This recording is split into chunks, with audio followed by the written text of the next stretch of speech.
Guys, we had a really interesting conversation just now. We talked to multidisciplinary artists, which I feel like we're talking to a lot of. This one, I think, was way more of a musical artist than a Yeah. visual, Doe Paoro. And I will say, you really do have to listen to her voice. You can find her on Spotify. She has such a transcendent Yeah, for sure. quality about her. It's like she's channeling something that lets you connect to something bigger. And I just love the idea that of music being such a universal language that we can Yeah, all relate to, whether we like the sound or not. It evokes something in all of us. we talked a lot about the vibration of sound and what it does to allow you to heal, but also she had some interesting perspectives on just the voice and how to use your Yeah. voice to free yourself, which I Not thought was, just singing. Yeah. yeah, Not just for singing. Yeah. yeah, really timely in this moment. So without further ado, this is a short one, by the way. Listen to Doe. And before we let you go, just as a reminder, you can always email us. Our email is in the show notes with any questions, feedback, thoughts. We'd love to hear from you. And of course, if you want to support us, please share the podcast and leave us a review. Thanks for listening and check out Doe. Welcome to Signal, the podcast that raises your frequency. I'm Maury Fontanez. And I'm Melissa Grushka.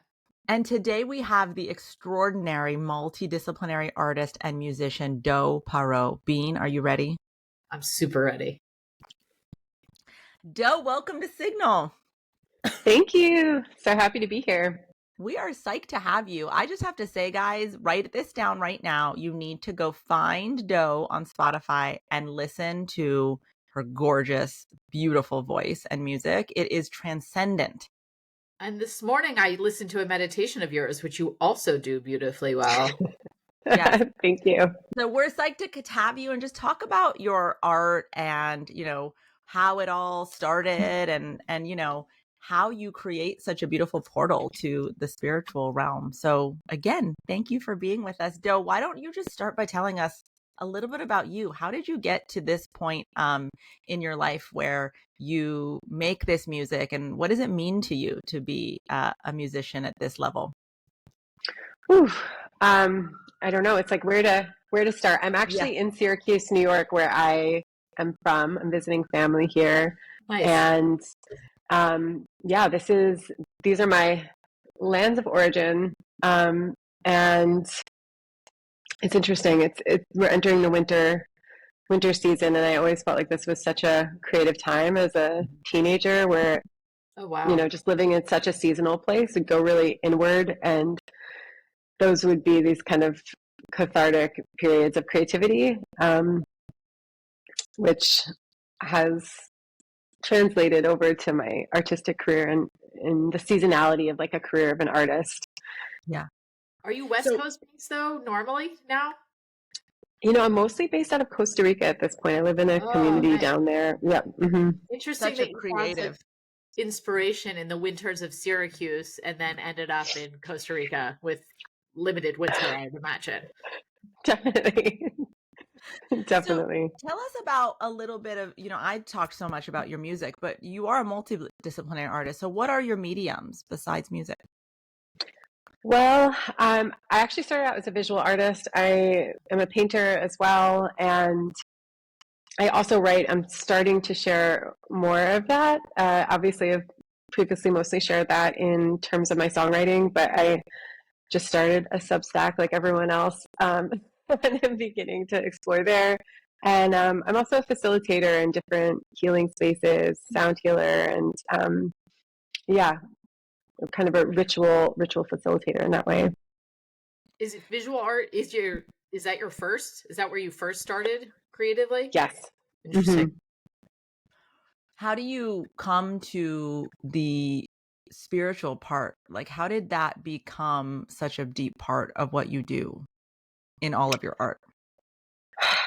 It's such a big question that sometimes like I don't even know how to put it into words. It's almost like the spiritual path is where the art, they're completely the same path. I don't see them as separate. I always had a really deep longing and connection for a sense of I don't know, what is beyond the veil of this world. Mm. And I think of myself as a seeker, as somebody who's sought out different teachers or lineages to try to understand, like,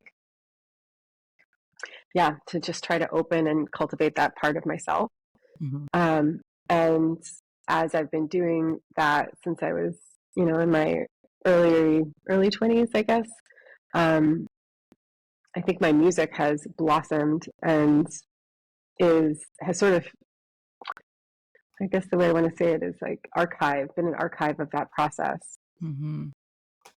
So tell me about some of the teachers. I know you studied in Tibet. Who did you study under? Who's the most influential, inspirational?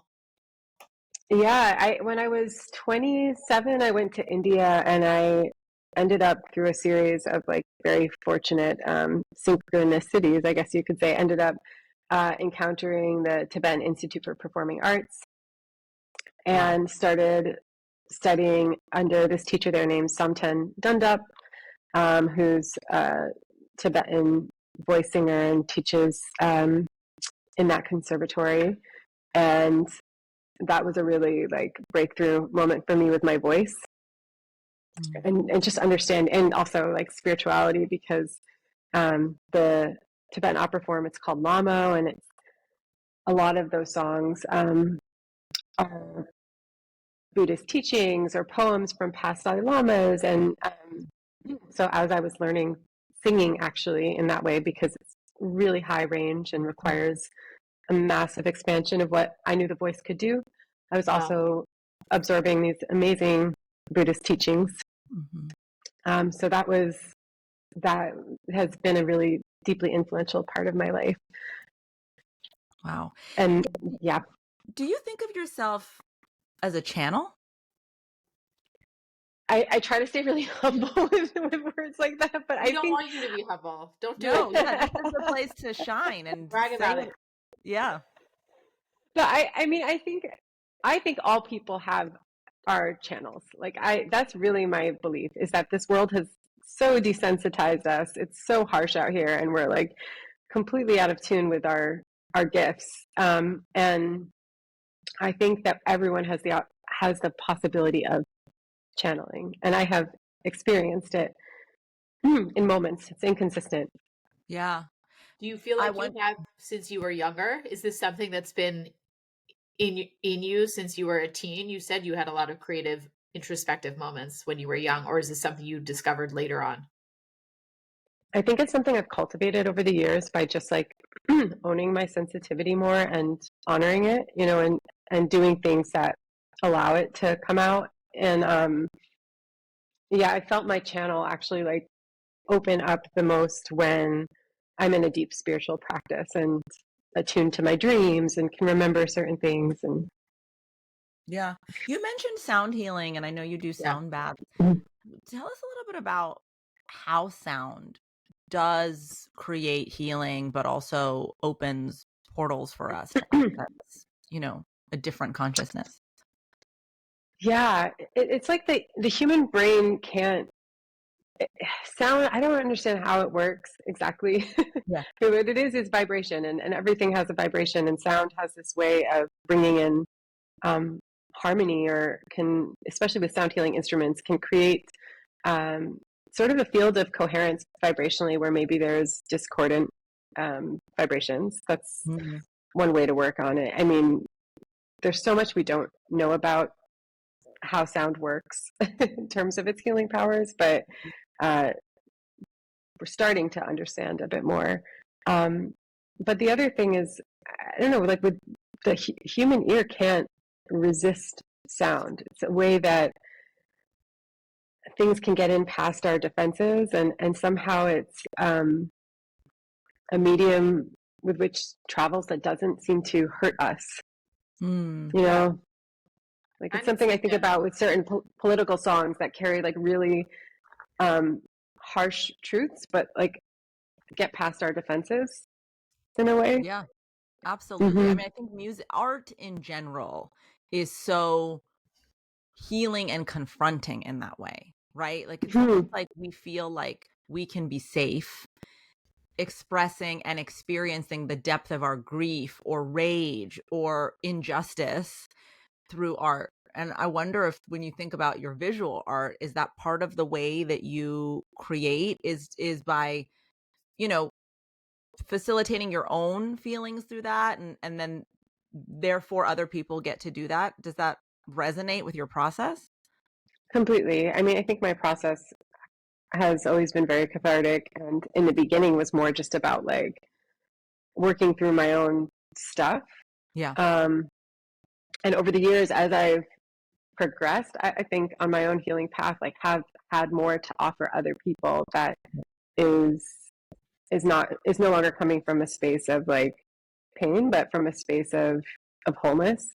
Um, and yeah, I think you're completely right. That's how music has that capacity for us.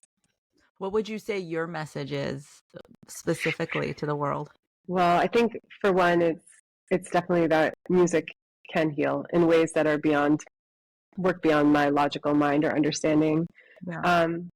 But it's like we're here for such a short time, and we really need to repair things while we can. I think that's the most urgent message I have with each other, with our families, like with the earth, with cultures that have been, and bodies of people that have been so harmed on this planet and have never received proper recognition. And like, we must create a more equitable reality for all of us, and those amends that need to be made on both like a systemic, structural, political level, but also within our families and to our ancestors is the work we can do while we're here. And I think that's my current message, and that's why the song on my record right now is "Forgiveness is like Wow. that's going to be part of that process. That's really beautiful. Can you speak about the healing ceremonies that you do? I want to hear Sure. Yeah. how you think that becomes such a part of the process. Well, I've been for many years been like decades in plant medicine ceremonies. I think of that as how I pray. I think of that as how I connect to the earth, to the Great Mother, and also to my ancestors, and learning about the tradition of sacred plants. I particularly work with this lineage in Peru, this community of people called the Shipibo Canibo people, and I go down to Peru at least once, but usually twice a year to apprentice down there and to learn and to sit in my own ceremonies. And then over the years, I've been brought out to sing in other people's plant medicine, therapeutic plant medicine ceremonies. I worked for different companies that hold therapeutic mushroom ceremonies in different places where it's legal. And yeah, it's been so healing to share my music in those spaces because it's so understood and received and resonant there. Do you think it deepens the process? It deepens the experience with the plant medicine? For sure. I think music is like another therapist in the room. 100%. And plants love it when we sing. Like that's something that a lot of people who engage in plant medicine discover is they're like, oh, the plants have me singing for the first time in my life. And Wow. Oh, cool. It's such a reclamation of healing. Say more about plants love it when we sing. How do you know that? I know it because as people come to plant medicine, that's something that naturally opens up is they'll say, I'm singing for the first time. Oh, wow. And it's like the reclamation of the voice, the reclamation of the joy of using the voice is part of how we also like lift up our spirits. And I also just know it because sometimes after a ceremony, I'll come back and just sing to plants and trees, and I can see it. I can see like there's a communication that's happening there. Well, I know we talk about this all the time, being like when you talk to your plants, and They then do I know people who sing to their plants, and the plants are just like singing. lush and gorgeous and so happy. So I get what you're saying from a vibrational element. I don't know that Bean and I sing a lot, and I think it's not And I have a healing. beautiful voice. I think it's harmful. Exceptional. Yay! It's atrocious, but it doesn't stop me. Right. Good. Exactly. Whatever it is, don't let it stop you. Exactly. I like what you said about it, really using your voice. I wonder for you if you ever have moments of self-doubt in channeling your voice and using your voice, making your art? And how do you get past those moments? Yeah, for sure. And I think this is always like the wound is the way, right? Like almost all of our offerings, I think, can be traced back to us just like trying to work something out internally. Totally. Um, I, one, I have a organization called Activating the Voice where I coach and teach on the voice, but it's not really like technical singing. It's more working on the energetic blocks of the voice. And for me, my doubt comes in, when I'm having to confront different power structures or have a conversation that's uncomfortable. And I think I get through it because I've really started to learn that when your voice trembles is when you're touching the truth. And so it's not a point of backing down. And I think what we're seeing on the planet right now in governments is like, we just need to be so brave. Yeah. We really need to be brave, and we really need to like say the truth even when it's hard. And that's how we're going to all get free together. Oh, God, in your amen, mouth. sister. Yeah, Oh. truly. Oh, geez, Louise. So I think I read that you toured with like Gypsy Kings and Katie Tunstall. How does that, not that I'm sure that is spiritual in itself, just being on tour and being with, live audiences, but how does that, I'm curious how that compares to this more spiritual work that you do, in ceremonies and Peru. It's been amazing to learn from both of those paths, because I came from that. Like I came from more big stages, and then I got really burnt out.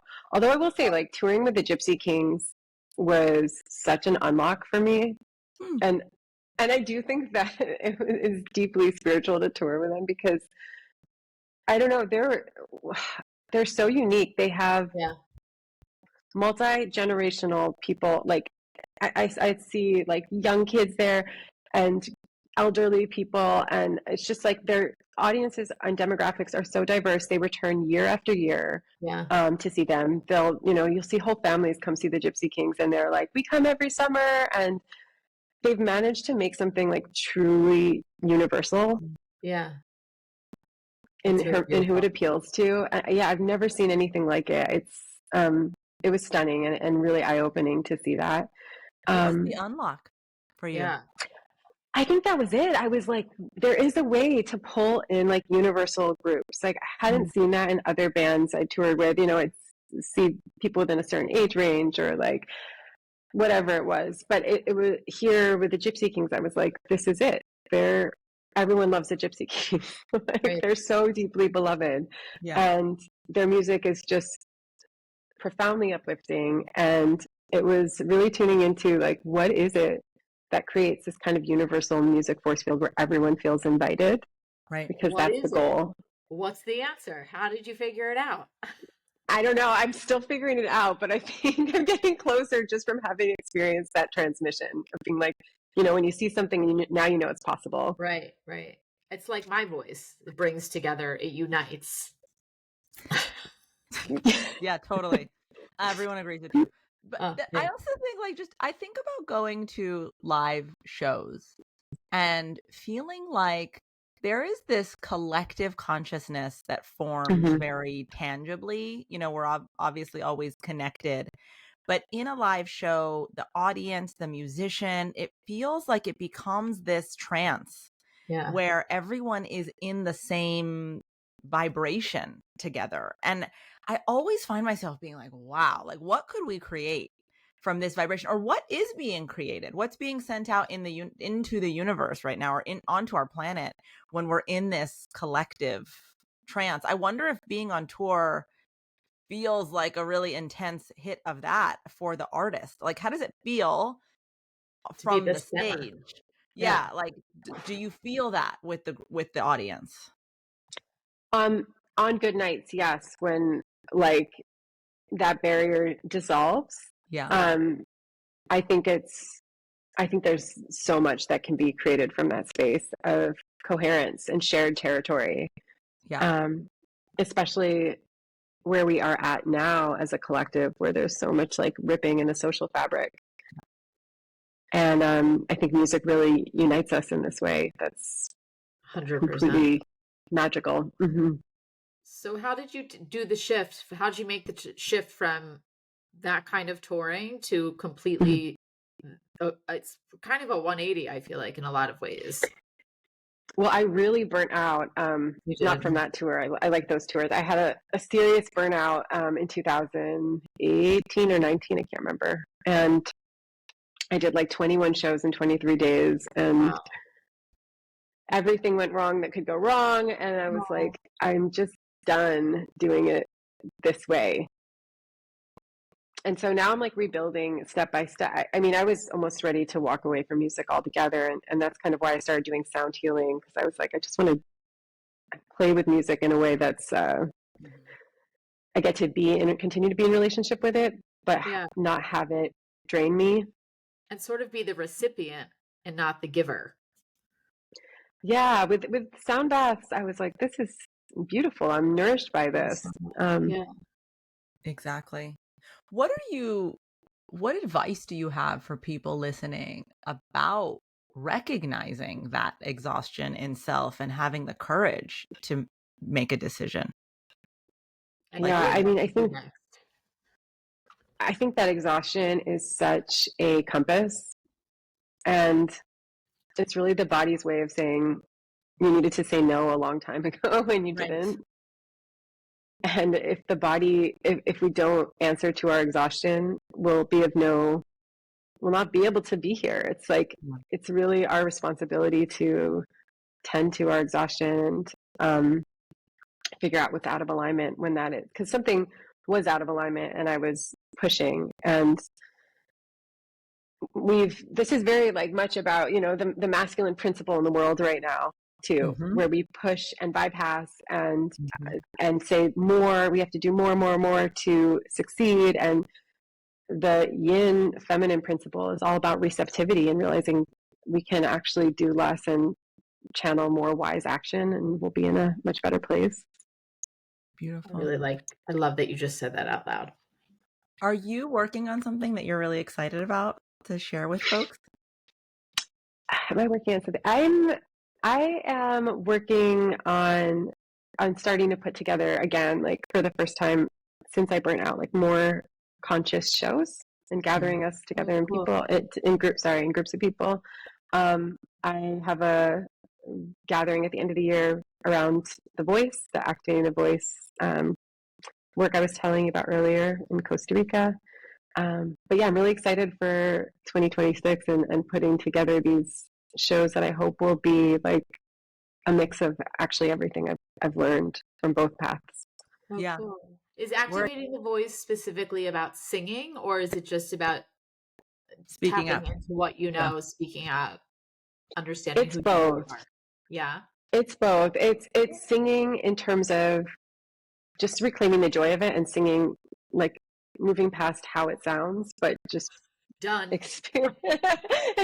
experiencing the group field of singing together, because I think that's such an ancient technology. Like all our ancestors used to sing together, and we've forgotten. And then it's also to like find your edge with where you silence yourself or where you suppress your voice and feel more liberated in it. I love when you said all our ancestors sing together. It gave me chills. Like, that is true. It's so tribal, and there's such a part of your spirit that goes, yeah, I recognize this. Yeah. We both do it right away. Yeah, yeah. Do you incorporate plant medicine into this activation? I don't. We have one part of the gathering where we sit in the Temescal.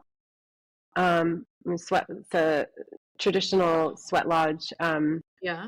From various cultures. Mexican is the lineage that, or Mayan rather, is the lineage that the Temescalera who runs the Temescal is trained in. And in that there's a lot of singing that happens within that. There are certain Temescal songs, and there's no plant medicine involved, but it can feel like a profound journey for a lot of people. Oh, beautiful. Well, Doe, tell us where folks can find you to see your art and to stay in touch with you. Well, I'm on all the streaming platforms, etc. And I can spell out the name. I guess they'll see it. It's DoePaoro. Yeah. I also have my website, which I'm currently updating. But by the time this comes out, maybe it'll be updated. And I have a lot of. We'll link to that in our show notes as well. Yeah, and then I have a bunch of new music videos up on YouTube. Oh, amazing. Awesome. Well, Doe, seriously, thank you for the art that you create. This is the kind of healing we need in the world. And we're so grateful that you took time out of your day to come talk to us. It was lovely to connect with you. Thank you. Yeah, it was so lovely to connect with both of you. Thank you for the questions and giving me the space to share. Of course. Come back. I will.